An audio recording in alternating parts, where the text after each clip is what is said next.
Hey everyone, I just wanted to show a quick update to the progress bar I did earlier.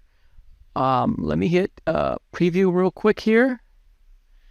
And as you can see that I've added text now to the progress bar. Will show where it shows the actual progress and percentage as it moves along and updates along with the progress bar itself.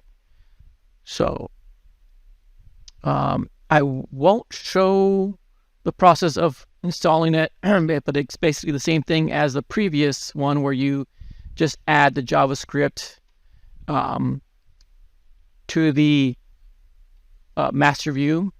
The progress bar has been updated, or the text has been updated, which I'll provide at a link below. So I did want to show how you can make adjustments to it. So when you're here, you can actually go to inspect up on the ribbon bar here, press Control F to find, and type in progress bar and container. So what this does is, the entire progress bar area. Let's say you want to make it further out or closer in.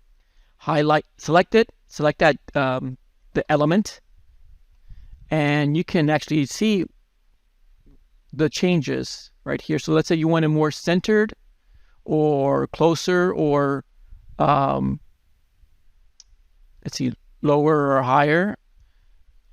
This is how you would change it. You click right here, you see the little arrows change to horizontal arrows. You can make adjustments to it, and that new number there, let's say you want it to 60.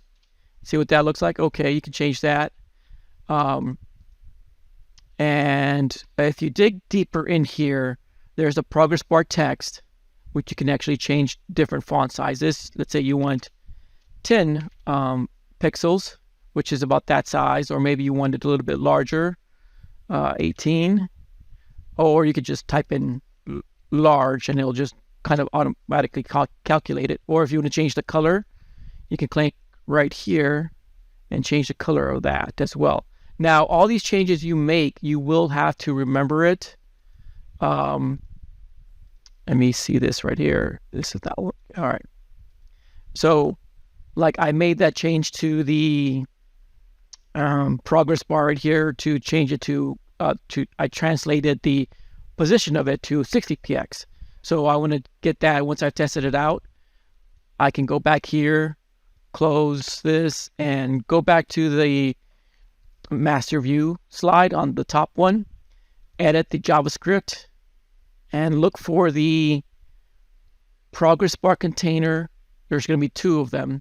This one contains all of the elements, and this one contains just that progress bar, not the text.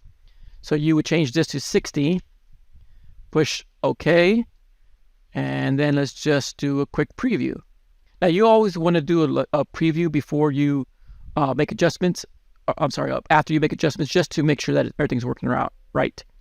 So now, as you can see, it actually adjusted sideways. So that's a quick way to just make changes live, and then just transform those changes later on into the script, however you want to change it.